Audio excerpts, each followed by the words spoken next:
Hidup bijak, hidup kuat. Amsal pasal 2 ini berisi ajakan untuk sungguh-sungguh mencari hikmat. Hikmat digambarkan seperti harta yang tersembunyi dan berharga.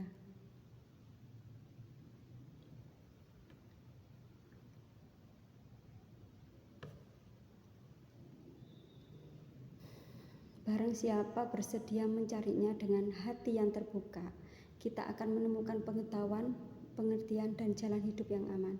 Hikmat juga menjadi pelindung dari jalan yang jahat dan dari tipu daya, dari kesesatan, bahkan dari orang-orang yang bisa menjerumuskan. Intinya, hikmat menjaga kita agar hidup tetap bersih, teguh, dan berjalan di dalam jalan yang benar. Hikmat itu harus dicari dengan sungguh-sungguh. Ayat 1-5 ini menggambarkan bahwa hikmat tidak otomatis datang, tapi harus dicari dengan tekun seperti mencari perak dan harta karun. Artinya, kita harus punya sikap lapar akan pengetahuan dan kebenaran. Tidak ada orang yang tiba-tiba jadi bijak tanpa belajar. Orang sukses biasanya bukan karena keberuntungan, melainkan karena kerja keras, ketekunan, dan kerendahan hati untuk terus belajar. Seperti seorang anak muda yang rajin membaca, mendengarkan nasihat, dan berlatih, lambat laun dia akan menjadi pribadi yang matang dan bisa dipercaya. Sebaliknya, anak muda yang hanya sibuk bermain tanpa mau belajar akan kehilangan banyak kesempatan. Kalau kita mencari kesenangan, kita akan menemukan kesenangan sementara. Tapi kalau kita mencari hikmat, kita akan menemukan dasar untuk hidup yang jauh lebih kukuh. Hikmat itu berasal dari Tuhan, tetapi juga hadir dalam kehidupan kita sehari-hari. Ayat 6-8 ini berkata bahwa Tuhanlah yang memberikan hikmat, pengetahuan, dan pengertian. Namun cara hikmat itu hadir bisa melalui banyak hal, pengalaman, orang tua, guru, buku, atau bahkan kesalahan yang kita alami. Hidup ini sendiri adalah sekolah.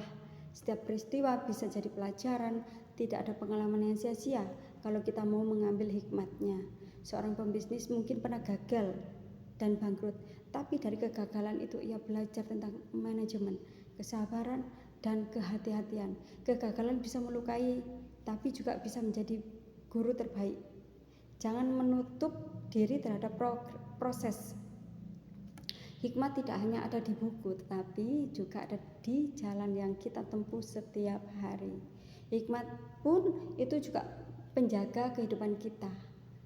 Di dalam ayat 9-11 itu menjelaskan bahwa orang yang berpegang pada hikmat akan mengerti keadaan, kejujuran, dan jalan yang lurus. Hikmat menjadi penjaga hati dan pikiran kita. Orang yang berprinsip akan lebih kuat menghadapi godaan. Hikmat itu seperti pagar. Di tepi jurang mungkin terlihat membatasi, tapi justru menyelamatkan dari bahaya. Seperti seseorang yang memegang nilai kejujuran mungkin kehilangan peluang cepat kaya dengan cara curang, tetapi ia diselamatkan dari rasa takut, rasa bersalah, atau bahkan jeratan hukum. Aturan dan nilai hidup bukan untuk mengekang, tetapi untuk melindungi. Hikmat pun juga menjauhkan dari jalan yang jahat. Ayat 12 dan 19 ini menunjukkan bagaimana hikmat melindungi kita dari orang-orang licik, kata-kata penipu, serta jalan hidup yang penuh tipu daya. Dunia ini memang penuh godaan, janji manis, keuntungan instan, kesenangan sesaat, tapi hikmat mengingatkan kita agar tidak terjebak. Tidak semua orang yang terlihat menarik membawa kebaikan. Kadang pilihan yang sulit, tetap jujur, sabar, dan setia justru yang menyelamatkan kita dalam jangka panjang. Bayangkan seorang remaja ditawari narkoba oleh temannya. Jika ia punya hikmat untuk menolak, ia akan menyelamatkan masa depannya.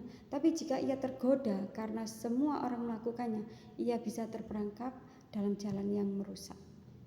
Berhati-hatilah pada hal yang tampak mudah atau menyenangkan sesaat, seringkali itulah yang menjatuhkan. Hidup orang berhikmat akan bertahan. Menutup dengan perbandingan orang berhikmat akan tinggal tetap di tanah, tapi orang fasik akan disingkirkan. Ini gambaran bahwa orang yang hidup dengan dasar hikmat akan bertahan lama, kokoh dan berbuah, sementara orang yang hidup tanpa arah akhirnya hancur. Fondasi menentukan kekuatan sebuah bangunan. Begitu juga hidup. Fondasi yang kuat, hikmat, kebaikan, keteguhan akan membuat kita tahan menghadapi badai. Seorang pekerja yang disiplin dan dapat dipercaya akan terus bertahan bahkan saat perusahaan mengalami krisis, sementara orang yang malas dan tidak jujur akan tersingkir. Hidup tidak hanya tentang cepat atau lambat, tetapi tentang siapa yang bisa bertahan.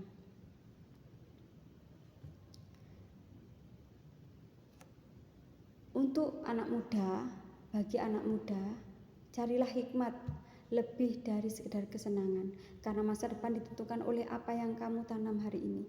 Bagi orang dewasa, jangan berhenti belajar, karena hikmat adalah proses seumur hidup. Bagi orang tua, wariskanlah hikmat melalui teladan, bukan hanya kata-kata.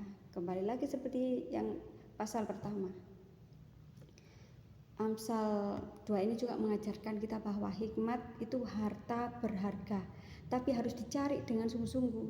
Hikmat menjaga kita dari jalan yang jahat dan menuntun pada hidup yang kokoh. Hikmat bukan hanya membuat kita pintar, tapi juga memberi ketenangan, perlindungan, dan keteguhan hati. Hidup ini ibarat perjalanan yang panjang dengan banyak persimpangan. Ada jalan yang nampak indah tapi berujung pada kebinasaan. Ada jalan yang sulit tapi berakhir dengan damai sejahtera. Hidup adalah cahaya petunjuk arah.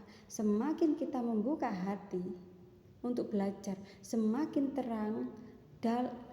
terang itu berjalan bersama dengan kita. Semakin kuat kita melangkah dan semakin indah hasil akhir yang kita capai.